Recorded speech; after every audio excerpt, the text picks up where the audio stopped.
Graça e paz, amada igreja, Shalom. Nesse dia agora, nesse tempo tão difícil que estamos vivendo, nós queremos trazer hoje, da parte do Senhor, uma palavra para confortar nosso coração, para nos dar ânimo e saber quais as atitudes que vamos tomar daqui para frente. Antes de mais nada, vamos orar.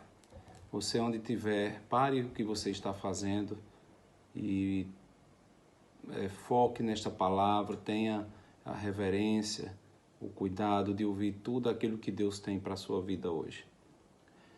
Pai amado, queremos nesse momento agradecer ao Senhor por mais esse dia. Oh Senhor, nesse momento tão difícil que a humanidade está passando, nós te pedimos a tua proteção acima de tudo, a tua bênção, a tua presença sobre nós. Quando muitas vezes estamos em aflição, nós imediatamente há uma necessidade de clamar por socorro. E nós te louvamos porque nós temos um Deus a quem nós podemos recorrer. Por isso nós oramos a ti, Senhor, para que neste momento o nosso coração esteja totalmente envolvido no teu coração. Não podemos, Senhor, nos desesperar ou entrar nessa onda de falta de esperança que o mundo passa, porque já tudo o que está passando, que o mundo tem vivido, já está predito e o Senhor já preveu há muitos anos. Por isso nós cremos, nós sabemos que são sinais dos últimos tempos. E este é um alerta para a igreja, para nós como teus filhos, nos concentrarmos e dedicarmos na tua presença, buscar a tua face. Por isso nesse momento, Pai, abrimos os nossos corações e te pedimos que o Senhor fale profundamente ao nosso coração. Em nome do Senhor Jesus, que o nosso espírito e os nossos ouvidos espirituais estejam atentos para ouvir a tua palavra. Que o teu espírito profundamente penetre na nossa alma, em todo o nosso ser e fale profundamente ao nosso coração. É essa a nossa oração, Pai, em nome do teu Filho Jesus. Amém. Amados, abra sua Bíblia onde você estiver, em 2 Crônicas, no capítulo 15, a partir do versículo 1. Nós vamos ler uma palavra em que nós poderemos observar os movimentos e os acontecimentos do mundo que não são em vão, que não são naturais. Simplesmente Deus controla tudo ou permite tudo, mas ao mesmo tempo ele, em diversos momentos na Bíblia, ele dá instruções para a igreja agir diante de cada situação. Então, vamos ler o texto bíblico, vamos ler a palavra do Senhor. 2 Crônicas, capítulo 15, versículo 1. E aconteceu que o Espírito de Deus veio sobre Oded, filho de Oded, que foi ao encontro de Asa e lhe declarou: Ouvi-me, Asa, e todo o Judá e Benjamim. Eis que Yahvé, o Senhor, está conosco, sempre que estás com ele. Portanto, se o buscardes, ele se permitirá encontrar. No entanto, se o abandonardes, de igual modo ele vos deixará. Ora, Israel passou muito tempo sem a presença do verdadeiro Deus, sem ouvir e obedecer ao ensino de um sacerdote, ao menos, e também longe da Torá, a lei de Deus. Contudo, quando em meio à sua angústia eles voltaram seus corações para Yahvé, o Senhor, Deus de Israel, e o buscaram, logo foi por eles achado. Naqueles tempos não havia paz ou descanso, nem para os que saíam, nem para os que entravam. Todos os habitantes daquelas terras eram constantemente afligidos e viviam angustiados. Porque nação contra nação e cidade contra cidade se despedaçavam, pois Deus os castigou com todo tipo de aflição. Todavia, sede fortes e confiantes, e não desfaleçam as vossas mãos, porque a vossa obra terá uma recompensa. Ouvindo, portanto, Asa esta exortação e as palavras do profeta, filho de Oded, tomou novo ânimo e se desfez de todos os ídolos e cultos abomináveis que campeavam pelas terras de Judá e de Benjamim, como também por todas as cidades que tomara na região montanhosa de Efraim, e restaurou o altar de Deus, que estava diante do pórtico do Senhor. Congregou todo Judá e Benjamim e convocou os filhos de Efraim, Manassés e Simeão, que viviam entre eles, porque muitos de Israel haviam decidido passar para o outro lado do rei Asa, ao concluírem que Deus, Yahvé, estava com ele. Reuniram-se em Jerusalém no 3º mês, no 15º ano do rei Asa. Naquele dia ofereceram em sacrifício a Deus, ao Senhor, do despojo da guerra que haviam trazido 700 bois e 7.000 ovelhas. Estabeleceram uma solene aliança de buscar a presença do Senhor, Deus de seus pais, de todo o coração e de todo o entendimento. E concordaram também que todo aquele que não pusesse a sua alma a seguir as orientações do Senhor Deus de Israel seria condenado sumariamente à morte. Seria condenado, jovem ou idoso, pessoa simples ou importante, homem ou mulher. Juraram ao Senhor em voz alta, bradando com júbilo de consagração ao som de clarins e trombetas.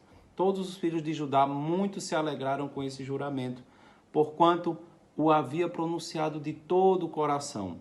O povo buscou a Deus com mais sincera disposição de alma, e o Senhor permitiu que as pessoas da terra o encontrassem e lhes abençoou com paz em suas fronteiras.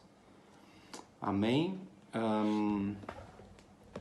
Amados, essa palavra, ele mostra o rei Asa, ou seja, o reino estava dividido em Judá e Israel, e o rei Asa era o rei de Judá.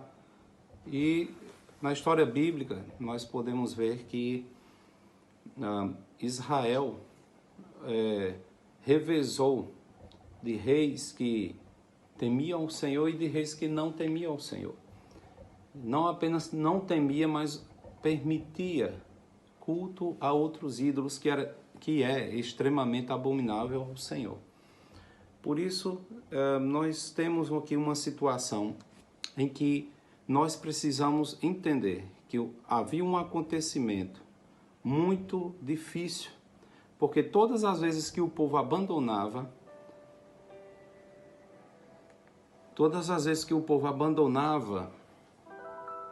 ao Senhor e se voltava para outros ídolos, Deus tirava a mão protetora dele e trazia juízo.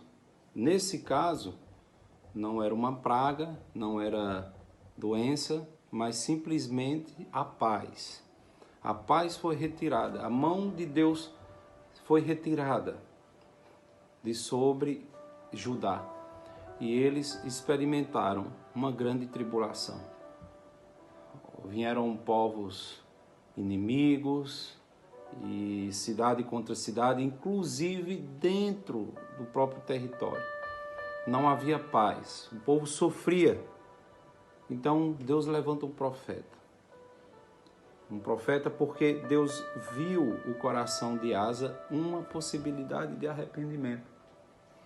Que era Asa, era este rei que reinava naquele momento. E o profeta, ele fala: eis que o Senhor, no versículo 2, está convosco sempre que estáis com ele. Portanto, se o buscardes, ele vai se permitir encontrar. Mas Se você abandonar de modo igual, ele vos deixará. Amados, nós podemos ver uma postura de Deus, uma característica de Deus, né? Deus ele é condicional, ou seja, ele está disponível, mas o homem precisa tomar uma atitude de buscá-lo. O homem precisa tomar uma atitude de reconhecer seus pecados e buscá-lo. E não só essa, em Isaías e outras passagens bíblicas, também no Novo Testamento, Deus deixa bem clara a mensagem: eu estou disponível. Na hora que vocês quiserem, eu estarei aqui. Mas se nós abandonamos a Deus, Ele não pode fazer mais nada. Porque é esse um livre-arbítrio que Deus colocou desde Adão e Eva. Em que Ele dá um livre-arbítrio e Ele não forçou Adão e Eva. Deus não forçou Adão e Eva para amarem a Ele. Deus preparou todo um paraíso, todas as condições, a presença dele, a comunhão, a amizade dele, mas não tocou no livre-arbítrio. Ou seja, no momento em que Adão e Eva rejeitaram aquela presença, comendo do fruto, imediatamente a presença de Deus se foi, por escolha do homem. E que mais uma vez o povo de Israel, né, no caso aqui no reino de Judá, eles abandonaram o Senhor. Eles abandonaram o Deus de Israel. E sofreram grandes consequências. E a consequência maior foram guerras. Ninguém tinha paz, né? E eles dizem, Israel, né, passou muito tempo sem a presença do verdadeiro Deus, diz aqui, sem ouvir e obedecer ao ensino de sequer um sacerdote. Por quê? Não foi porque Deus não quis, né? Eles abandonaram, ao invés de adorar o Deus vivo, eles colocaram postes, que eles chamavam postes ídolos. Você imagina um povo que era escolhido de Deus para ser a tocha de Deus nessa terra, que todas as outras nações não conheciam a Deus, não é? E aquele mesmo povo abandonava e colocava deuses inexistentes, feitas da mão humana, né? Feitas de madeira, de ouro, de prata. Isso era muito abominável aos olhos de Deus. Então, por isso, amados, nós podemos ver aqui que naquele momento, no momento em que, se você for colocar na nossa vida prática, nós, muitas das vezes, as baixas espirituais que nós damos tem muito a ver com a nossa busca a Deus. Você diz, não, mas eu não tenho ídolos em casa, né?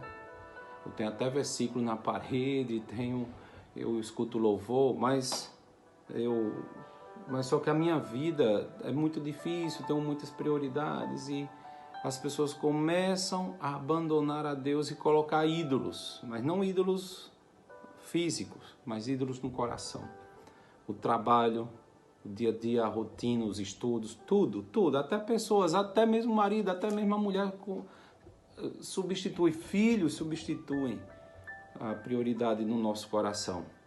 Então, toda vez que nós colocamos, pega esse princípio aí, anota aí. Toda vez que nós substituímos a prioridade número 1, que é reservada para Deus, para o Senhor, há uma consequência. Há uma consequência. Nós não podemos amar a Deus de palavras, mas de atitudes e ações. Está escrito. Por isso que toda vez que o nosso coração enganoso, ele abandona a Deus assim, sutilmente, começa a acontecer tribulações na nossa vida. Nós abrimos essa brecha para que haja conflitos na nossa vida, de todas as maneiras. Então, nós podemos observar também, nessa análise dessa minha palavra que eu quero dar, sempre 3 momentos, né? Essa comparação dessa palavra do rei Asa com a nossa vida pessoal, mas também com o que está acontecendo hoje no mundo. Por isso, nós temos hoje um cenário muito difícil, em que o pecado no mundo está numa maneira tão deplorável que a gente não pode concluir outra maneira, a gente não consegue concluir de outra maneira que também isso são consequências do pecado. A gente não pode pensar assim, é castigo de Deus, né? É porque é o diabo que lançou. Deus permite, o diabo sim se aproveita, mas eu posso dizer que essa pandemia tem muito a ver também com o pecado humano. Tudo é consequência de pecado, né? Pode ter interesses econômicos, financeiros, podem ter, enfim, ser consequência natural, mas é tudo fruto do pecado. Porque o mundo, independente de tudo, não vamos culpar a Deus, nem vamos, não culpar a Deus, não vamos colocar a responsabilidade em Deus, nem também só culpar o diabo, não. A minha experiência de 26 anos caminhando com Cristo, eu posso dizer a vocês que a culpa é do pecado, né? O pecado do homem. Ele planta. A Bíblia diz, aquilo que o homem plantar, isso mesmo ele ceifará, colherá. Então, o que hoje nós estamos vendo no mundo é uma consequência exata também do que aconteceu aqui em Crônicas 15, em que o mundo abandona a Deus. Inclusive a igreja abandona a Deus. Não é o fato apenas de estarmos dentro do templo que isso diz que nós conhecemos e somos amigos de Deus. Não. Dentro das próprias igrejas cristãs, as igrejas esqueceram do seu chamado principal, que é sair das quatro paredes e resgatar os perdidos até os confins da terra. Os pastores e igrejas estão muito mais preocupados em ter templos lindos e maravilhosos e ter arrecadação financeira, ter status, como eu posso dizer, ser bem visto, né? Esse status, a preocupação das redes sociais, enfim. E estão perdendo a igreja, está perdendo a essência. Então tudo Deus reverte no seu plano, né, de propósito para cada um de nós. Ele reverte todas essas dificuldades e maldições em bênção. Né? Há muitos versículos saindo de pastores, né? Naquela passagem que Deus manda o anjo da morte no Egito e pede para as pessoas ficarem em casa. E a gente lê muitas outras passagens também. Mas eu também vejo uma grande oportunidade de reflexão. As pessoas estão mais apreensivas, com medo do futuro, e eu vejo uma oportunidade que Deus está dando também para que as famílias se reaproximem, que a igreja reveja seus conceitos, não é? E eu tenho certeza que passando toda essa tribulação dessa pandemia, eu acredito que a igreja nunca mais será a mesma, né? Apesar de que ainda, né, nós podemos observar, né, os pastores aí criticando, né, e fazendo, ao invés de estarem focados, né, apenas na questão das almas, tudo, né, e ficam discutindo questões de vaidade, né, que eu não quero entrar nessas polêmicas de forma alguma, mas dizer a vocês que é um tempo de orar, é um tempo de se arrepender. Continuando o texto bíblico, ele diz que duas coisas aconteceram lá. Israel, né, o povo ali de Israel, o reino de Judá, eles muito tempo não experimentavam mais a presença do verdadeiro Deus, exatamente por decisão deles. Então, naqueles tempos, no versículo 5, não havia paz ou descanso, nem para os que saíam, nem para os que entravam. Todos os habitantes daquela terra eram constantemente afligidos e viviam angustiados. É exatamente o cenário que está acontecendo. Em alguns países, como Itália, China, Espanha, estão assim no pico da aflição, da angústia. Todo mundo com medo de morrer, todo mundo... a economia parada, a recessão global, é um caos, está um caos autêntico no mundo. Então, nosso papel, amados, é orar, buscar a presença de Deus. Está aqui a solução, está nesse texto. Quando tudo parecia, né, destruídos, sem esperança, angústia, né? Conflitos, né? E outros problemas mais, que podemos comparar esse momento à atitude, o que Deus falou através do profeta. Sejam, versículo 7, você vai marcar esse versículo para quando você tiver em dúvida ou ver a doença se alastrando, ou você vê que está saindo do controle, tanto na sua vida pessoal como de tudo o que está acontecendo, você vai abrir essa palavra. 2 Crônicas, capítulo 15, versículo 7. Todavia, sejam fortes e confiantes, e não desfaleçam as vossas mãos. Então, primeiro, sejam fortes. A nossa reação natural a uma angústia, a um problema, nós somos humanos, nós desfalecemos, é normal. Mas a Bíblia fala que se no dia da angústia ou da luta você não reage, você fica com medo, se retrai, isso mostra que a sua força não existe. Em outras palavras, estou só desmiuçando. Isso quer dizer que quando há uma batalha, quando há angústia, quando há todas as coisas estão contrárias, é aí que a sua força vai ser provada. Então, se você se acha fraco, é o momento que você pede ao Espírito Santo força, mas também o Espírito Santo vai lhe dar força, vai lhe dar suporte, mas você, o que Deus cobra de nós é a força, a nossa atitude de eu vou me levantar e vou vencer isso. Então, essa força é que você depende de você, não é de Deus. Você tomar uma atitude, vou me levantar, eu não vou ficar triste, eu não vou ir bater, né? E lavar o rosto, e orar, e levantar e vencer a tua fraqueza. Segundo, sejam confiantes. Sejam confiantes. O que é ser confiante? É você confiar em Deus. Quando a gente tem muita preocupação, a doença vai pegar na minha família, eu não vou, eu vou perder meu emprego, o que é que eu vou com meus negócios, e agora, o que é que vai acontecer? E aí, sejam confiantes. O que é que Deus transmite? Confie em mim. Confie em mim, eu estou no controle das vossas vidas. O Senhor está no trono, controlando todas as coisas. E imagina nós que somos filhos de Deus. Imagina você que é filho de Deus. E é isso que Deus quer fazer com você.